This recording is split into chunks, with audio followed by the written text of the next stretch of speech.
The quantum engines hummed with a frequency that existed between dimensions, a sound Leo had learned to interpret like a second language. He lay sprawled across the maintenance crawlspace of the Celestial Harbinger, his weathered hand still clutching a plasma wrench, grease smeared across his angular face. The ship's interior lights had dimmed to their nocturnal cycle, casting elongated shadows through the corridors of brushed titanium and bioluminescent panels. Leo hadn't meant to fall asleep. The hyperdrive's tertiary coupling had been malfunctioning for 3 cycles, and he'd spent the last 48 hours attempting to recalibrate the antimatter flow regulators. Exhaustion had finally claimed him somewhere between the second and third deck, in a space so narrow that most crew members couldn't even squeeze through. But this ship had been his home for 7 years. Every rivet, every circuit, every microscopic flaw in the hull, he knew them all. The Celestial Harbinger was a Valkyrie-class deep space freighter, designed for long-haul cargo runs between the outer colonies and the core worlds. It wasn't glamorous work, but it was honest, and it kept Leo far from the political machinations that had consumed the galaxy since the Convergence Wars ended. What Leo didn't know was that his ship had acquired an unusual passenger 3 stations ago. Bella moved through the ship like a ghost, her footsteps making no sound against the metal decking. To any casual observer, she appeared human, a young woman with sharp, intelligent eyes the color of deep space, dark hair pulled back in a practical braid, wearing the nondescript gray coveralls common among station workers. But appearances, especially in the age of genetic manipulation and cybernetic enhancement, were the most elaborate of lies. She had detected Leo's biological signature hours ago, had monitored his gradual descent into sleep through the ship's sensor grid that she'd quietly infiltrated. The Celestial Harbinger's security was laughable by Imperial standards, its encryption algorithms centuries outdated. She'd bypassed them without triggering a single alert.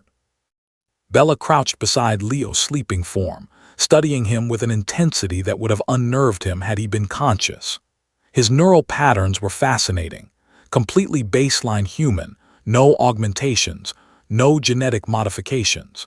In an era where most spacers enhanced themselves with radiation resistance, bone density improvements, or neural accelerators, Leo remained stubbornly organic.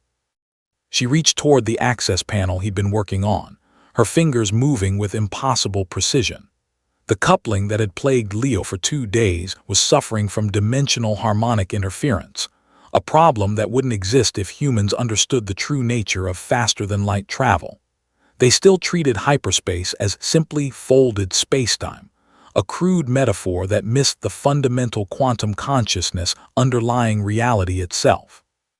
Bella's people had mastered these principles millennia, before humans had crawled from their primordial oceans. Her hand hesitated. She could fix this in seconds, but that would raise questions. She'd maintained her cover perfectly for 6 months now, moving between cargo ships and station outposts, always watching, always listening. The Velkari Empire had many enemies, and after the assassination of the previous emperor, her father, trust had become the scarcest commodity in the known universe. That's when Leo's eyes opened. For a moment, neither moved. Leo's mind struggled to process the scene, a stranger crouched in a maintenance space that should have been inaccessible, her hand frozen above his work area. His training kicked in before conscious thought. He rolled sideways, the plasma wrench coming up in a defensive grip. "Who the hell are you?" His voice was rough from sleep and recycled air. Bella raised her hand slowly, palms forward. "Easy. I'm not here to hurt you." "That's what someone here to hurt me would say." Leo's eyes flicked to the emergency comm panel 3 meters away. "Too far. How did you get aboard?" "Station Kepler 7. I needed transport and your ship was the only one heading to the frontier sectors without Imperial registry checks." Her story was prepared, rehearsed 1,000 times. "I can pay, double your usual rate." Leo didn't lower the wrench. 7 years in space had taught him that people who needed to avoid Imperial checkpoints were usually trouble. This is a registered cargo hauler. We don't take passengers, especially not stowaways who break into secured areas. This area isn't secured. Your encryption is 30 years old and the biometric lock hasn't been updated since the ship left the factory. Bella kept her voice calm, almost bored. Also, your hyperdrive is going to catastrophically fail in approximately 14 hours if you don't fix the dimensional bleed in the antimatter containment field. Leo's expression flickered. The what? The problem you've been trying to solve for 2 days. You're looking at it wrong. It's not a mechanical failure. It's a resonance cascade between the quantum field generator and the spacetime metric distortion. Bella gestured at the open panel. May I? Every instinct told Leo to refuse, to call security, to eject this woman into space through the nearest airlock. But he'd been stumped by this problem, and if the ship's hyperdrive failed during a jump, the celestial harbinger and everyone aboard would be smeared across several light years of compressed space. Show me, he said finally, the wrench still raised. Bella moved with economical grace, her fingers dancing across the exposed circuitry. Humans think of hyperspace as a tunnel you travel through. It's more like a membrane you press against. The quantum engines don't push you through space. They convince space that you're already at your destination. But the mathematics require perfect harmonic alignment. She made 3 adjustments that Leo couldn't quite follow, her movements too fast, too precise. The subsonic hum of the engines shifted, moving from discordant to somehow right. The change was subtle but unmistakable. There, the resonance is corrected. You'll need to recalibrate the field harmonics every 72 hours, but it should hold. Leo lowered the wrench slowly, moving to the diagnostic panel. The readings were perfect, better than perfect. Energy efficiency had increased by 18%. The antimatter consumption rate had dropped to theoretical minimums. This kind of optimization should have been impossible without a complete engine overhaul. How did you know how to do that?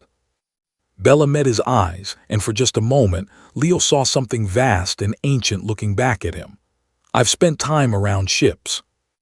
No, Leo shook his head. Nobody knows quantum drives this well, not even the engineers who built them. The Velkari have better technology, sure, but this, he gestured at the readings. This is like you understand the fundamental principles. The silence stretched between them, filled only by the ship's ambient systems. Bella calculated odds, measured risks, considered and discarded a dozen potential responses. This mechanic, this unaugmented human with grease under his fingernails, had just made an intuitive leap that most Imperial intelligence analysts would have missed. I need to show you something, she said finally. But I need your word that you won't panic, won't try to kill me, and won't alert your crew. My crew is me, solo operation. Leo's grip tightened on the wrench, and I'm not promising anything. Bella nodded slowly. She reached up and touched a point behind her left ear. Her skin rippled, and the human disguise fell away like water. Her true form was similar to human, 2 arms, 2 legs, bilateral symmetry, but the resemblance ended there. Her skin held a faint iridescent quality, like oil on water, and her eyes. Her eyes were compound structures of crystalline complexity, capable of perceiving wavelengths far beyond human vision. Delicate bioluminescent patterns traced along her temples and down her neck, pulsing in rhythm with her heartbeat. She was Velkari, and not just any Velkari. Leo had seen enough Imperial broadcasts to recognize the facial structure, the specific pattern of bioluminescence that denoted royalty. His mind raced through recent news: the Emperor's assassination, the succession crisis, the 3 different factions claiming the throne. You're her, he whispered, the daughter, the one who disappeared.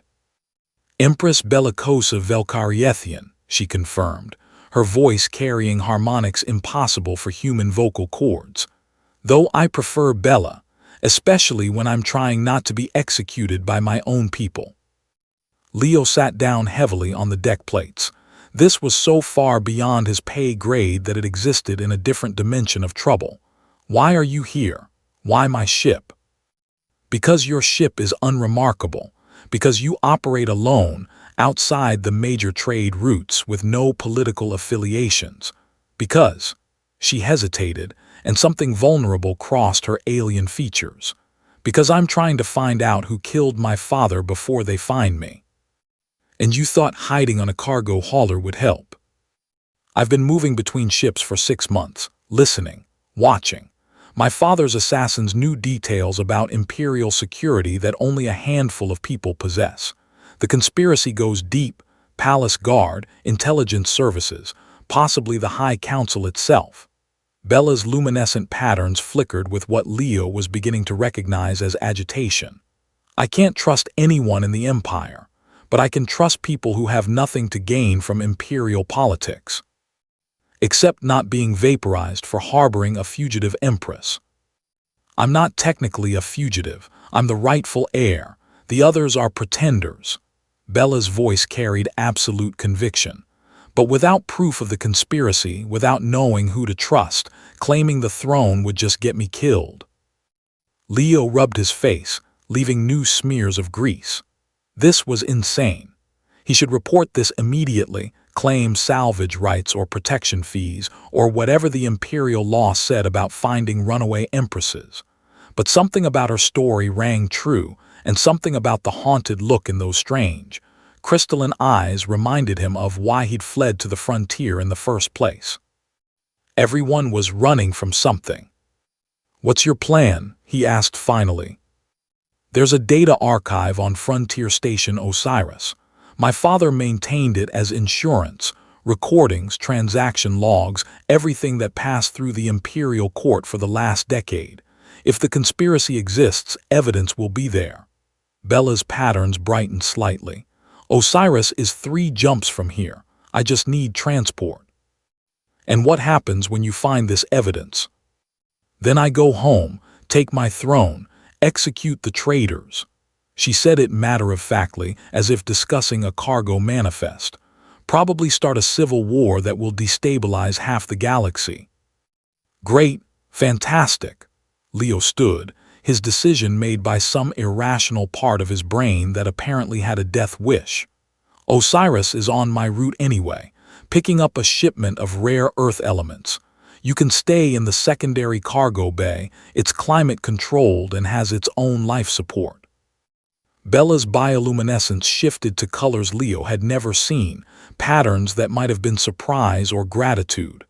"You're helping me, just like that." "No, not just like that."